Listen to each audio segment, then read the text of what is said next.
Gostaria que você abrisse sua Bíblia comigo no livro do Gênesis. Primeiro livro da Bíblia, livro do Gênesis, capítulo 4. Nós vamos ler o texto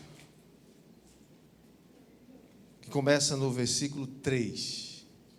Gênesis, capítulo 4, versículo 3 em diante. O tema da nossa mensagem hoje é a segunda mensagem da série, cujo tema é Quando Deus faz as perguntas. Hoje, segunda parte, o subtema é Onde está o teu irmão? Diz assim a palavra de Deus: Aconteceu que ao final, ou ao fim de um certo tempo, Caim trouxe do fruto da terra uma oferta ao Senhor. E Abel, por sua vez, trouxe das primícias do seu rebanho da gordura deste. O Senhor se agradou de Abel e de sua oferta, mas de Caim e de sua oferta não se agradou. E Caim ficou muito irritado e fechou a cara. E então o Senhor lhe disse: Por que você anda irritado e por que essa cara fechada? Se fizer o que é certo, não é verdade que você será aceito? Mas se não fizer o que é certo, eis que o pecado está à porta, à sua espera. O desejo dele será contra você, mas é necessário que você o domine. Caim disse a Abel, seu irmão: Vamos ao campo. E estando eles no campo, Caim se levantou contra Abel, o seu irmão, e o matou. E o Senhor disse a Caim: Onde está Abel, o seu irmão? Ele respondeu: Não sei. Por acaso sou o guardador do meu irmão? E o Senhor disse: O que foi que você fez? A voz do sangue do seu irmão clama na terra, da terra a mim. E agora você é maldito sobre a terra, cuja boca se abriu para receber da sua mão o sangue do seu irmão. Quando você cultivar o solo, ele não lhe dará a sua força. Você será fugitivo e errante pela terra. Então Caim disse ao Senhor: Meu castigo é tão grande que não poderei suportá-lo. Eis que hoje me expulsas da face da terra e da sua presença terei de me esconder. Serei fugitivo e errante pela terra. Quem se encontrar comigo me matará. Até aqui, que o Senhor aplique essa palavra no nosso coração. Pedia que você ficasse com a sua Bíblia aberta, nós vamos voltar ao texto. Mas eu pediria só que você pudesse abaixar a sua cabeça por um instante. Vamos orar. Pai, é a tua palavra, tua bendita, santa e eterna palavra. Pedimos que ela seja liberada no poder do Espírito Santo. Nós dependemos completamente do Senhor. Pedimos que tu fales conosco, em nome de Jesus. Amém. Quando Deus faz perguntas, irmãos, não é porque Deus não sabe a resposta. Deus não tem dificuldade de saber das coisas, porque Ele é onisciente, Ele sabe de todas as coisas. A Bíblia diz que até aquilo que a gente não sabe, aquilo que ainda a gente nem pensou, Deus já sabe. Ele sabe de todas as coisas. Quando Ele faz as perguntas, é porque Ele primeiro nos dá uma chance da gente responder. Segundo, Ele nos dá a oportunidade de saber aonde a gente está. Onde a gente já foi longe demais. E por último, Ele nos faz perguntas porque Ele quer corrigir a nossa rota. Nós já vimos muitas pessoas com o nome de Abel, mas eu nunca vi ninguém com o nome de Caim. Alguém aqui já viu? Caim é um nome difícil, né? Caim tornou-se uma pessoa não grata, né? Um nome que, ao ser pronunciado, ele lembra o primeiro assassinato e Caim, que se tornou o primeiro assassino da história. O texto diz que, ao final de um tempo, Caim e Abel trouxeram uma oferta ao Senhor. Caim trouxe do fruto da sua terra, porque ele era um lavrador. Mas Abel trouxe das primícias do seu rebanho e da sua gordura. Então o texto também diz que Deus se agradou da oferta de Abel, mas se agradou de Abel e da sua oferta, mas de Caim e da sua oferta ele não se agradou. No reino de Deus, irmãos, as motivações são mais importantes do que as suas ofertas. O que está no seu coração é mais importante do que aquilo que aparece.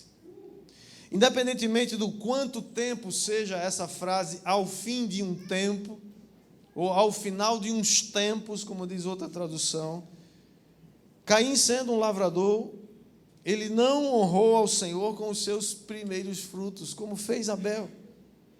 Entregar as suas primícias é uma forma de reconhecer a Deus em primeiro lugar. O que é que a Bíblia diz? Buscai primeiro o reino de Deus e a sua justiça, e todas as demais coisas vos serão acrescentadas. O problema, e às vezes a pergunta é, mas será que Caim sabia a forma correta de ofertar ao Senhor? A resposta é sim. E nós vemos isso claramente a partir do versículo 5, que diz que Caim ficou muito irritado e fechou a cara. Esse aqui é o primeiro caso de lundum da história. Caim ficou cheio de lundum, né? Lá no sertão da gente, lá no interior da gente, né? Chama de pantim. O que é que esse rapaz tem? Ele está com pantim. Caim ficou com pantim. Ficou injuriado. Fechou a cara. O verso 6, o Senhor disse, por que você está tão irritado? Por que você está com essa cara fechada? Por que você está de lundum, rapaz? O que aconteceu? Verso 7, o Senhor diz, se você fizer o que é certo, não é verdade que você vai ser aceito? Mas se você não faz o que é certo, eis que o pecado está à sua porta. À sua espera, o desejo dele será contra você, mas é necessário que você o domine. Uma outra versão diz, é necessário que você cumpre dominá-lo.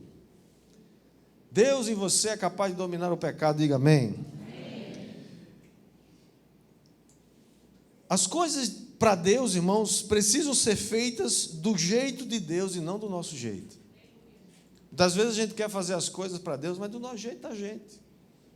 E a gente está fazendo com boa intenção, com boa fé. Mas não basta fazer com boas intenções e nem com boa fé. Tem que ser do jeito de Deus. Deus se agradou da oferta de Abel, mas de Caim ele não se agradou. 1 João 3,12 diz que nós não devemos ser como Caim, que era do maligno. E porque ele matou a seu irmão, porque as suas obras eram más e as de seu irmão eram justas.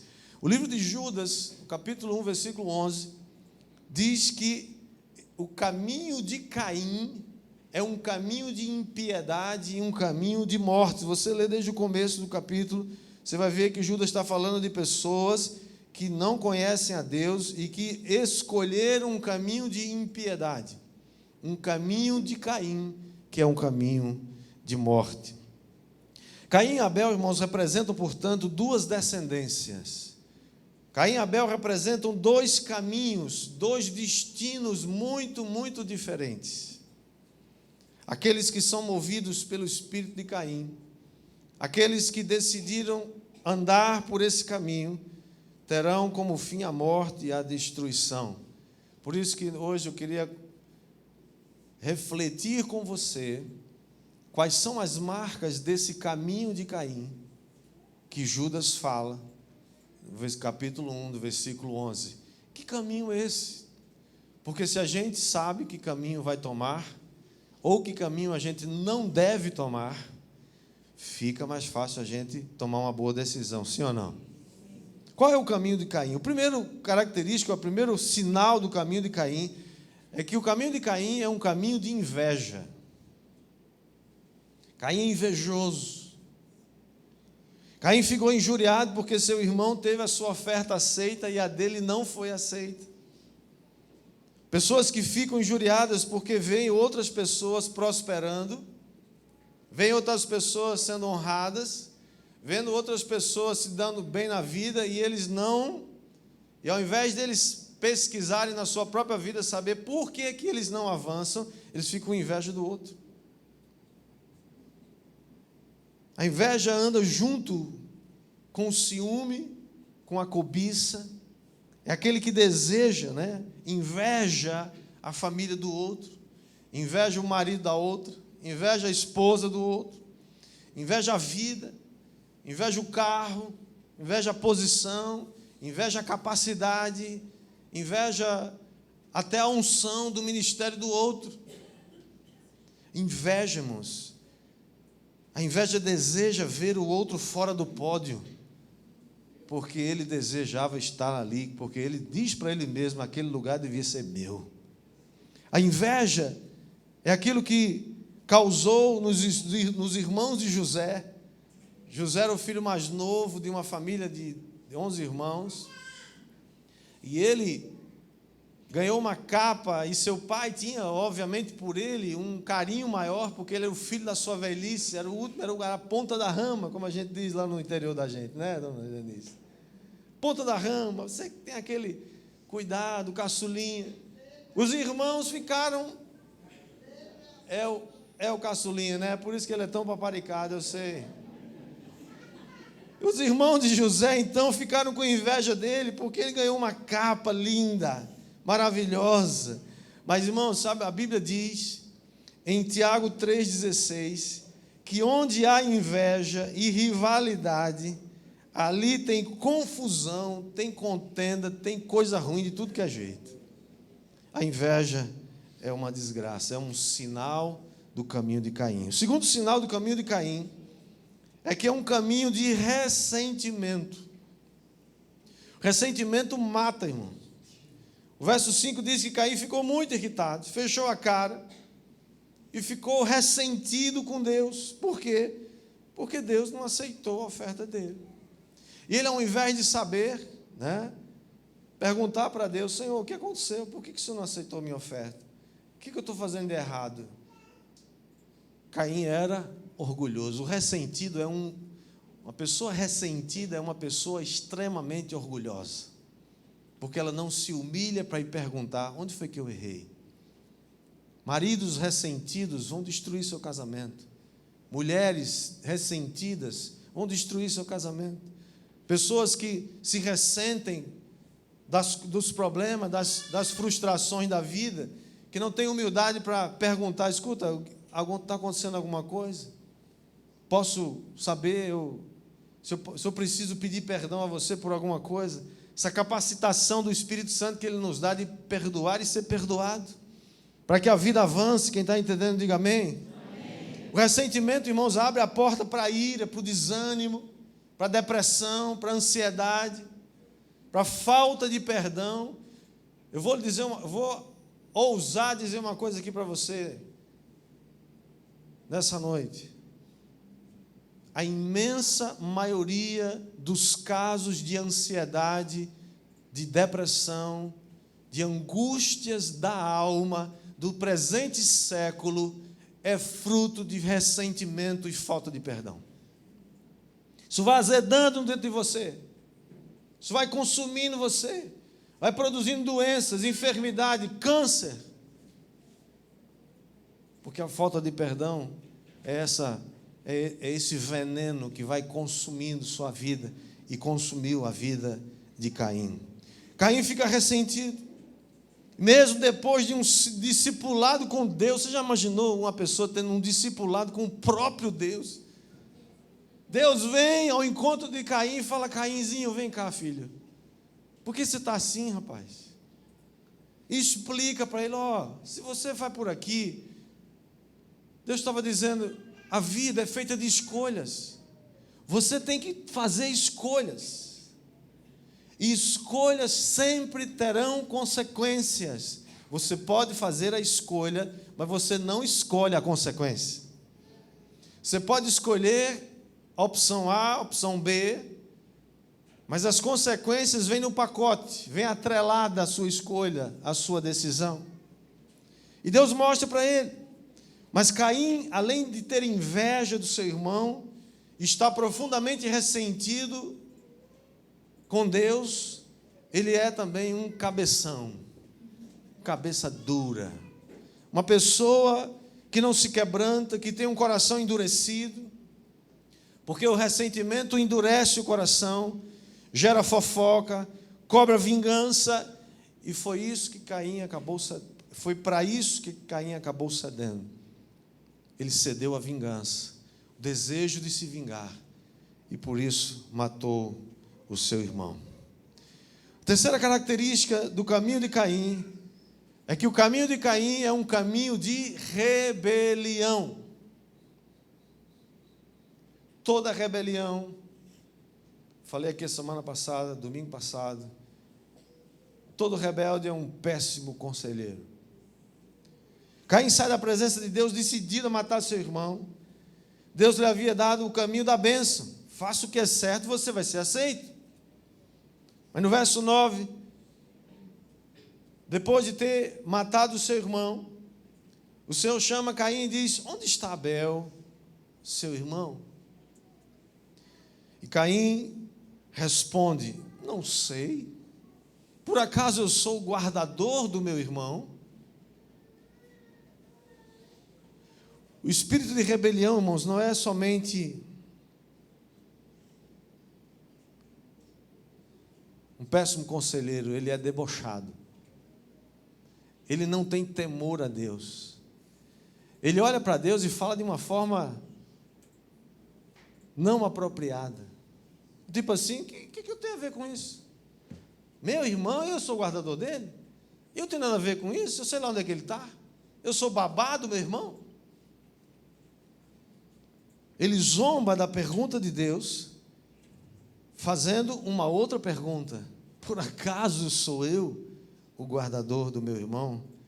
E o Senhor olha para Caim e fala, em outras palavras: você acha que eu não já sei a resposta? Estou só te dando uma chance de você se arrepender da loucura que você acabou de fazer. E o Senhor diz: o que você fez?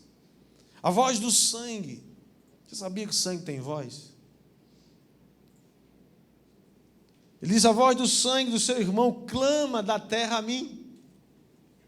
Você sabia que todo assassinato, todos aqueles que atentam contra a vida de alguém inocente, o sangue clama a Deus? Nunca vivemos uma época em que tantos inocentes estão sendo assassinados e a voz deles estão clamando diante de Deus todos os dias. Estudiosos calculam que no mundo hoje se pratica aproximadamente entre 40 e 50 milhões de abortos todos os anos. Esses bebês são assassinados no ventre das suas mães, o lugar mais seguro que uma criança deveria ter na terra, quando a sua própria mãe decide acabar com ele. E Deus está clamando dos céus, chamando a cada uma dessas mães abortistas, e a cada um desses médicos abortistas, e a cada um desses partidos políticos que defendem essa insanidade, essa coisa horrorosa. Deus está clamando dos céus todos os dias,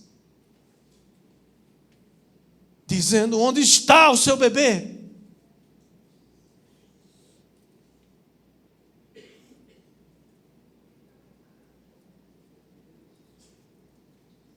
E agora diz o Senhor para Caim: você é maldito sobre a terra, cuja boca se abriu para receber da sua mão o sangue do seu irmão. Sabe, irmãos, o caminho de Caim é um caminho de rebelião, é um caminho que debocha de Deus. Mas em quarto lugar, o caminho de Caim também é um caminho de insatisfação. Nunca vivemos uma época com riqueza, com tantas necessidades supridas, apesar de muitas coisas ainda precisando, é claro, pobreza, miséria em algum lugar, no mundo. Mas estou falando aqui, no Brasil. Tempo, nunca se teve tantas coisas a nosso favor. Mas nunca tivemos uma geração tão insatisfeita quanto essa. É só você olhar a quantidade de remédios que se vende hoje. De ansiolíticos, remédios para depressão, ansiedade. Nunca teve tanta gente pulando no prédio para a morte. Porque não encontram satisfação na vida. São corações descontentes, que não têm contentamento, não são gratos. E Deus, falando pela boca do profeta, do apóstolo Paulo, disse: nos últimos dias as pessoas serão ingratas. Tanta coisa boa acontecendo, mas elas reclamam de tudo. Reclamam dos pais, reclamam dos filhos, reclamam dos amigos, reclamam do governo, reclamam da chuva, reclamam do sol, reclamam do frio, reclamam de tudo. Caim era assim, insatisfeito. Ele era o primogênito. Ele tinha todos os direitos do primeiro filho, que tinha mais direitos do que os outros. O primogênito tinha herança dobrada, tinha a honra de ser o primeiro da família. Mas ele não estava satisfeito com isso. Na verdade, ele não queria ser o primogênito, ele queria ser o único. Já viu gente com síndrome do filho único? Mas eu sou filho único. E eu não queria ser o único, não. Eu queria ser dentro de uns 10.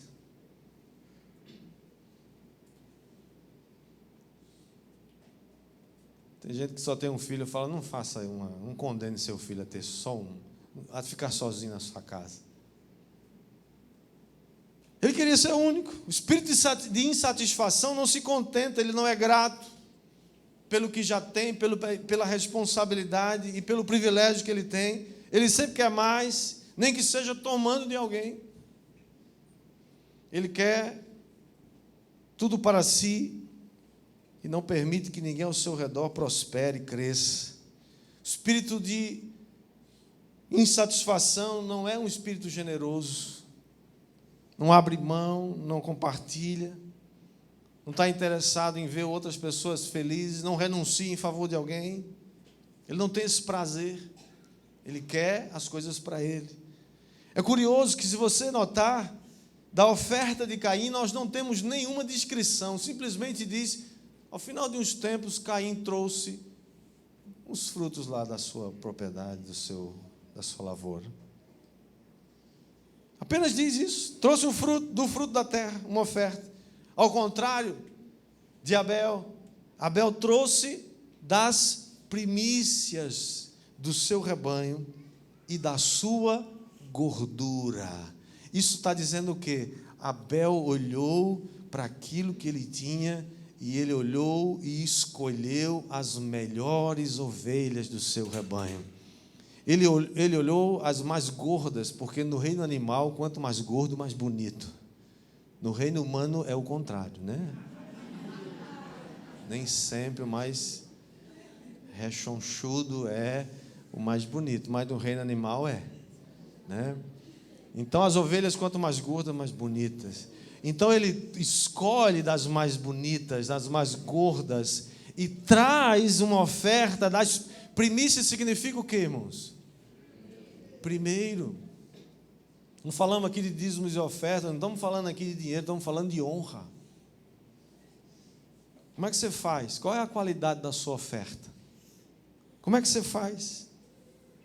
O que você oferece? O coração de Abel é generoso, ele escolhe as melhores. Tem pessoas que falam assim: eu vou pagar minhas contas, se sobrar alguma coisa aí. Deus entende para que Deus precisa disso. É óbvio que Deus não precisa de nada da gente, nem das ovelhas, nem das frutas, nem de nada. Deus não precisa de nada. Se eu não participar desse privilégio de compartilhar aquilo que Ele tem me dado, no reino de Deus, quem vai perder sou eu. A igreja não vai deixar de existir por causa disso. Deus não vai ficar chorando pelos cantos, porque a gente não fez isso. Nós é que vamos perder a oportunidade de ser abençoados.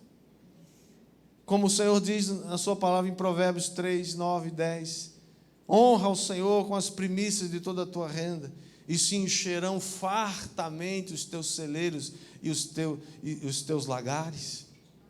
É uma promessa. Tem pessoas dizendo assim: quando eu me aposentar, aí eu vou servir o Senhor. Eu vou seguir o Senhor. Agora não, agora eu estou ocupado demais, construindo minha casa, eu estou ocupado demais, construindo a empresa, eu estou ocupado demais, construindo, educando meus filhos. Então, quando eu terminar essas tarefas, aí eu vou decidir seguir o Senhor. Deixa eu fazer uma pergunta para você. Quanto tempo você acha que tem de vida? Você e eu não podemos acrescentar 1 minuto sequer ao curso da nossa vida. Você nem mesmo controla os batimentos cardíacos do seu coração. Se é do coração, tem que ser cardíaco, claro, né? Você não consegue dar ordens a seu coração, dizer: para agora, descansa um pouco. Não pode. Você pode até controlar a sua respiração, o coração não. Porque o fôlego da vida foi Deus que colocou em você. E Ele colocou você nesse planeta com um propósito. Você não está aqui por acaso. Você não foi solto aí por uma cegonha displicente que jogou você no Nordeste brasileiro. Podia ter jogado na Austrália, Canadá, não sei das quantas. Não, foi aqui, porque aqui onde você está é seu lugar. É aqui que você vai florescer. É aqui que você vai brilhar. Em tudo que Deus te deu como dons, talentos, Deus olha para você e torce por você.